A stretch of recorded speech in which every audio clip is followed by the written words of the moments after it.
wassalatu wassalamu ala asrofil anbiya'i wal mursalin wa alihi wa sahbihi ajma'in, amma ba'du.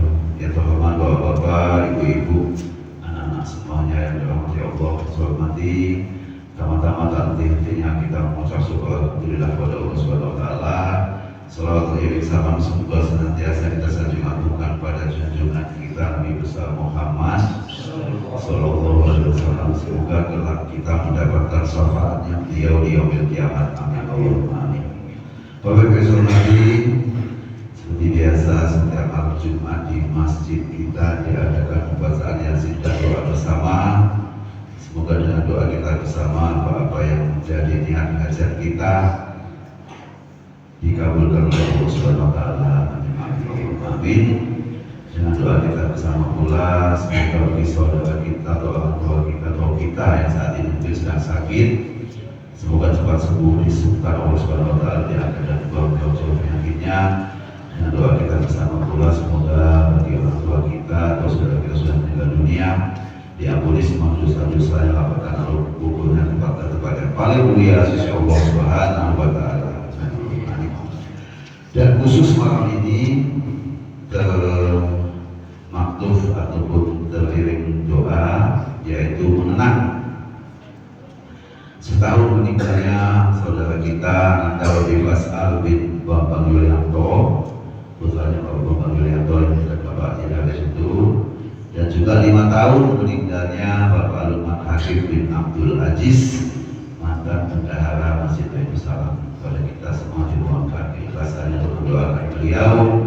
Dengan doa kita bersama, semoga almarhum diampuni semua dosa-dosanya, dilapangkan alam kubur dan tempatkan di tempat yang paling mulia sisi Allah Subhanahu wa taala. Amin. Amin. Bapak Ibu hormati, pada malam ini acara kita pembukaan atau beberapa kali waktu silsilah Yasin, tahlil dan doa dan kuntum, semuanya kita mohonkan sejak pada keluarga masjid kita bersama Rasyid Ibrawan yang pilih. Baiklah, untuk mendapatkan ridho Allah Subhanahu wa taala, kita buka saja acara kita malam ini dengan sama-sama mengucapkan lafaz basmalah.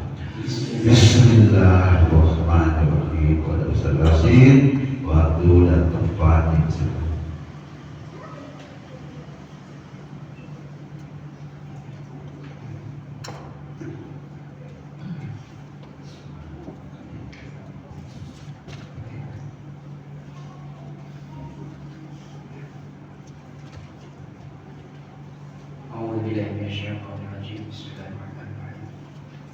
Assalamualaikum warahmatullahi wabarakatuh.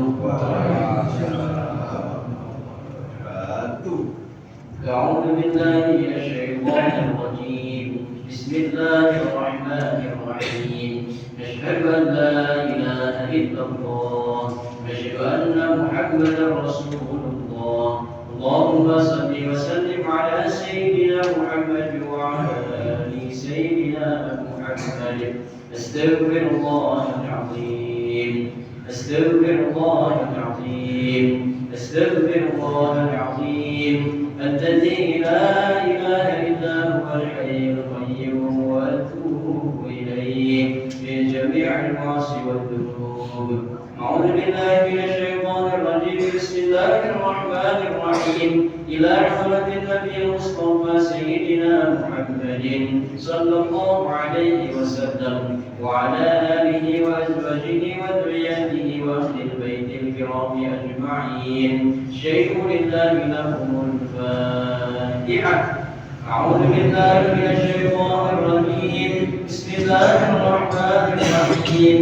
الحمد لله رب العالمين الرحمن الرحيم مالك يوم الدين. إياك نعبد وإياك نستعين. اهدنا الصراط المستقيم صراط الذين أنعمت عليهم غير المغضوب عليهم ولا الضالين. آمين. ثم إلى حضرة آبائه وإخوانه من الأنبياء والمرسلين والأولياء والشهداء والصالحين والصحابة والتابعين والعلماء العاملين والمصنفين المخلصين وجميع المجاهدين في سبيل الله رب العالمين والملائكة المقربين خصوصا إلى سلطان الأولياء الشيخ عبد القادر الجيلاني قدس الله سره العزيز شيء لله لهم الفاتحة.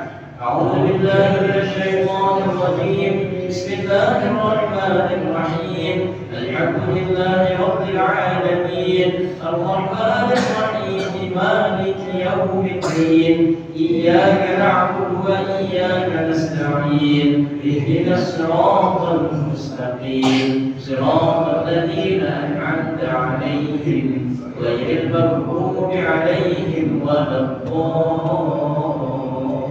الضالين آمين. ثم إلى روحي ما نويناه من المؤمنين والمؤمنات والمسلمين والمسلمات وهدينا خصوصا إلى روحي المرحوم Bapak Mustajab bin Muhammad Balwi berhadi almarhumah Ibu Sularti binti Muhammad Tayyib dari marhum Bapak Abdullah Suhaili bin Islamin berhadi almarhumah Ibu Saudatiyah binti Abdul Karim wa ilahi almarhum Bapak Rabbi Faj'al bin Bambang Yuliyallah dari marhum Bapak Haji Uthman Hatim bin Abdul Aziz berhadi almarhumah Ibu Masrifah binti Abdul Aziz غفر الله لهم ذنوبهم وخطاياهم ونور قبورهم وبشفاعة رسول الله صلى الله عليه وسلم إلى يوم القيامة ببركة سورة الفاتحة. أعوذ بالله من الشيطان الرجيم بسم الله الرحمن الرحيم الحمد لله رب العالمين الرحمن الرحيم مالك يوم الدين إياك نعبد وإياك نستعين اهدنا الصراط المستقيم صراط الذين أنعمت عليهم غير المغضوب عليهم ولا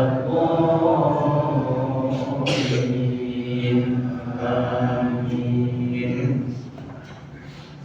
ثم إلى روحي المرحوم Bapak Haji bin Muhammad berhadi almarhumah Ibu Hajah Eni binti Jum'ali wa ilahi almarhum Bapak Jalal bin Subari berhadi almarhumah Ibu Sumilah binti Kayun berhadi almarhumah Ibu Rabi'ah binti Sabashir wa ilahi almarhum Bapak Muhammad Amin bin Husain wa ila ruhani almarhumah Ibu Warsini binti Karmaraja wa ilahi almarhum Bapak Haji Didi Kurrian bin Sujibin wa ilahi almarhum Bapak Suliman Said bin Mitra Suratno wa ilahi almarhum Bapak Duryadi bin Bawi Rasulita almarhum Nenek Haji Muhammad Jasi bin Geruning berhadi almarhum Nenek Haji Maisarah binti Suyib almarhum Kiai Ahmad Bakri bin Qasim berhadi almarhum Kiai Haji Khadijah binti Muhammad Saleh berhadi almarhum Ibu Hajah Nurul Hidayah Biswati binti Haji Misriyah di Sukoco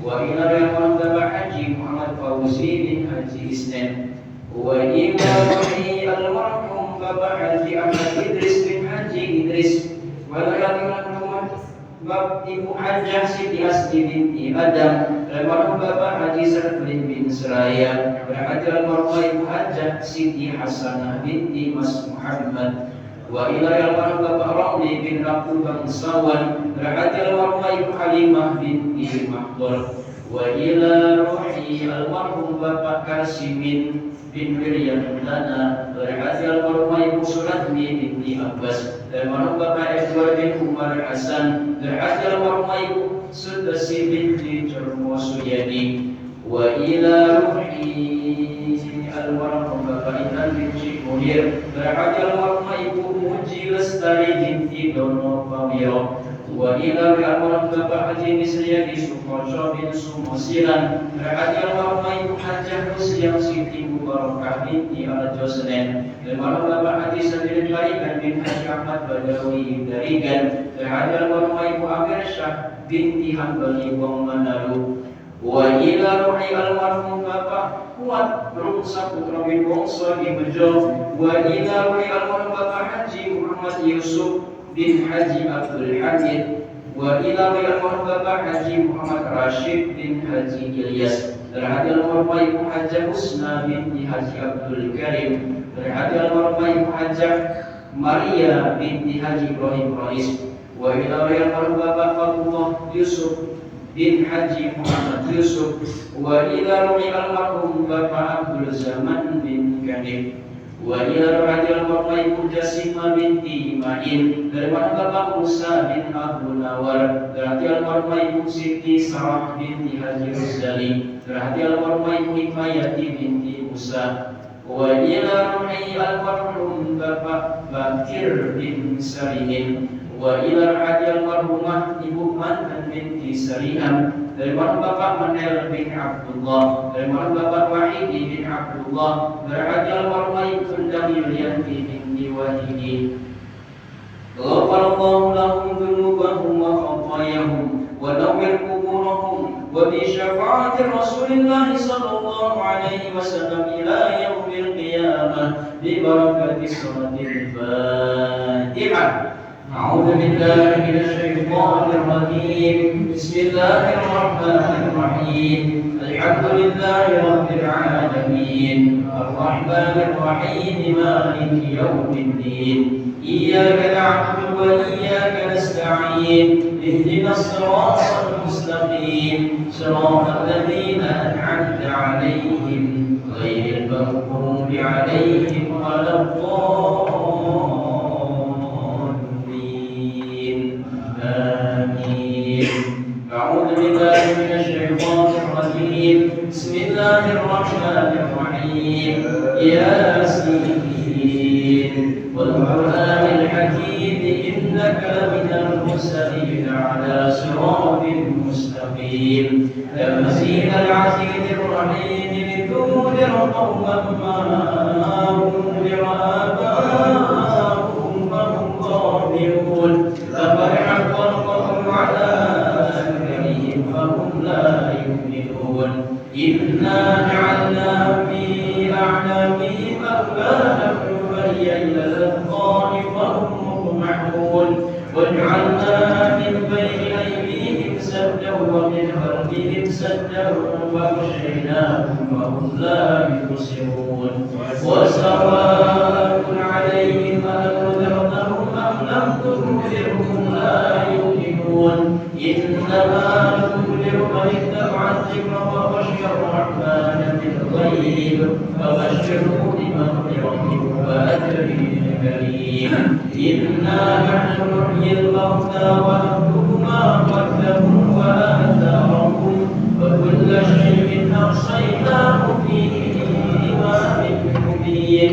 واضرب لهم مثل أصحاب القرية إذ جاء المرسلون إذ أرسلنا إليهم اثنين فكذبوهما فعززنا بثالث فقالوا إنا إليكم مرسلون. قالوا ما أنتم إلا بشر مثلنا وما أنزل الرحمن من شيء إن أنتم إلا تكذبون.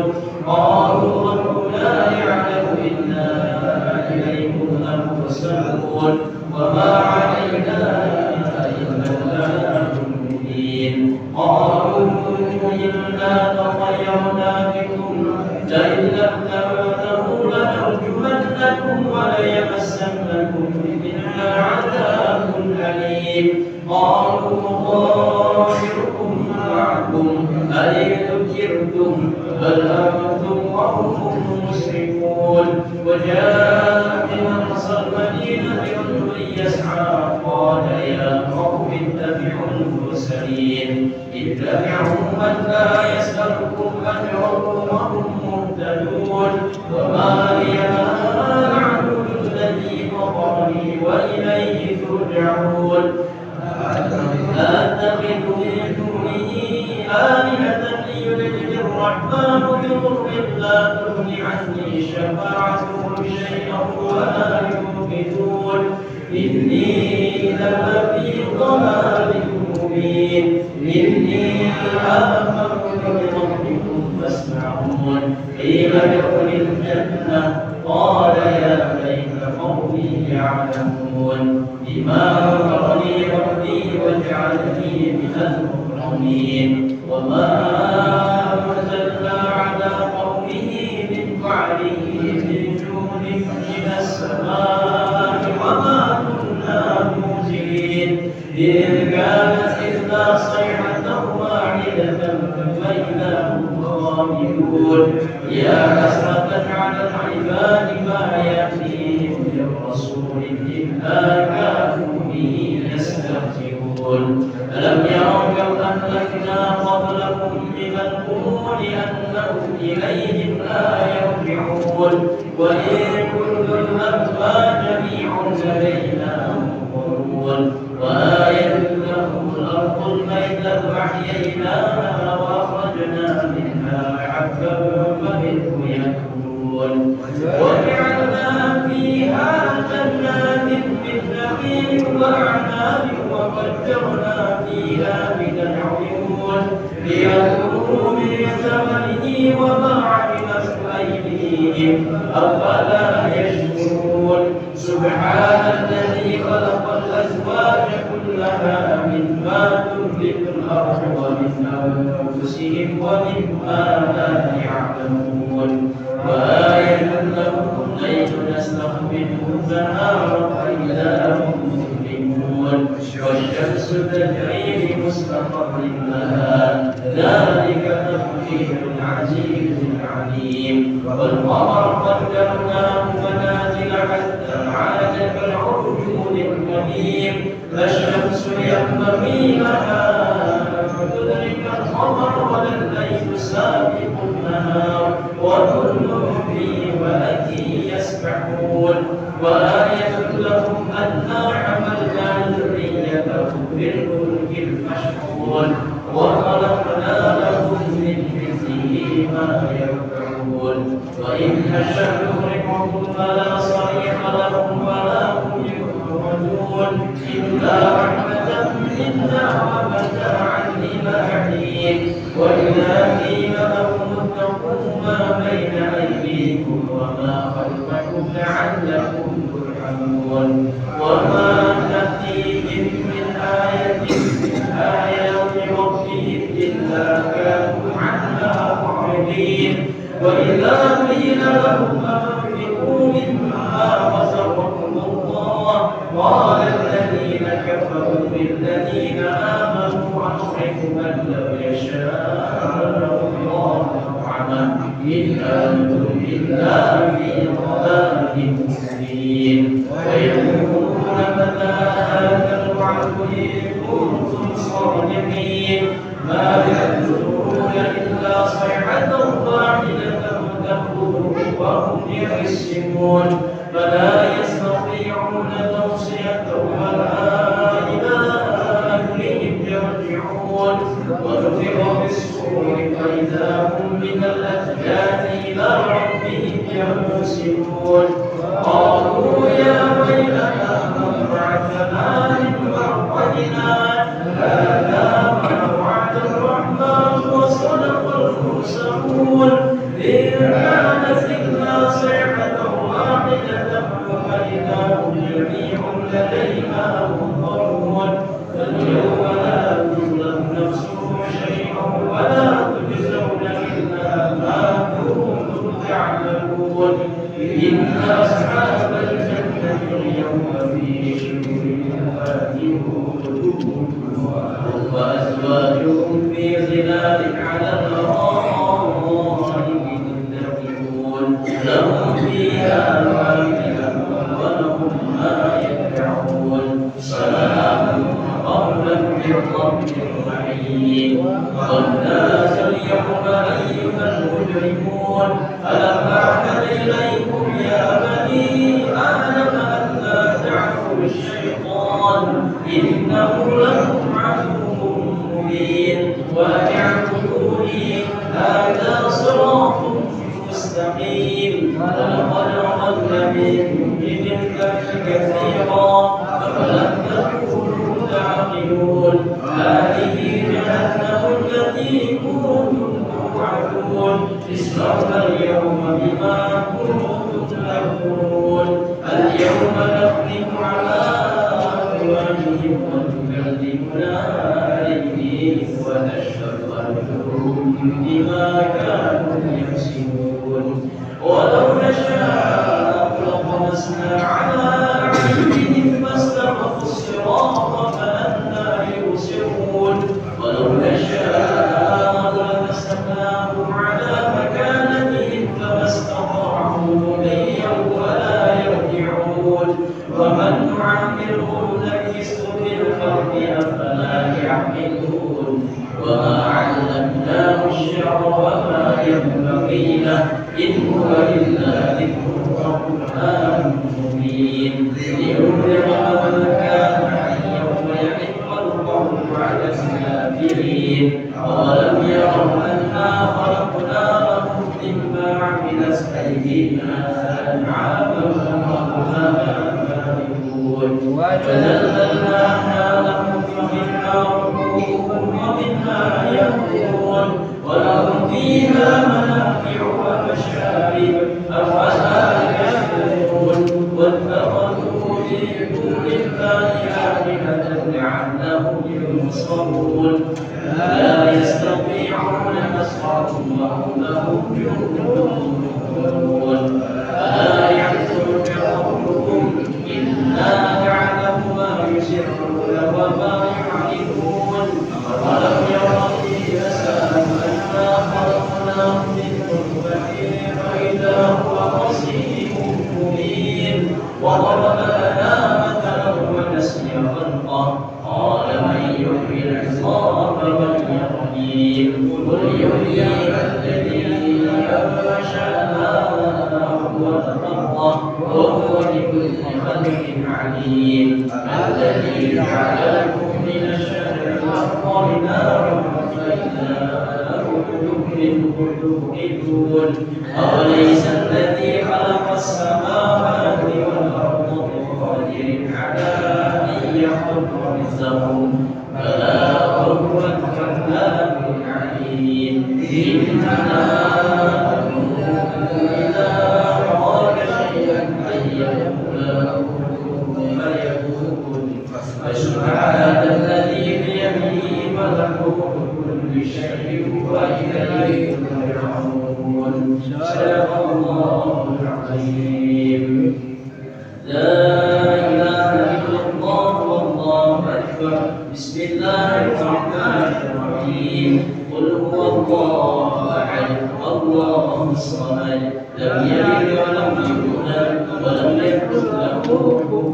أحد بسم الله الرحمن الرحيم قل هو الله أحد الله الصمد لم يلد ولم يولد ولم يكن له كفوا أحد بسم الله الرحمن الرحيم قل هو الله أحد الله الصمد لم يلد ولم يولد ولم يكن له كفوا أحد لا إله إلا الله والله أكبر بسم الله الرحمن الرحيم قل أعوذ برب الفلق من شر ما خلق ومن شر غاسق إذا وقب ومن شر النفاثات في العقد ومن شر حاسد إذا حسد لا إله إلا الله والله أكبر بسم الله الرحمن الرحيم قل أعوذ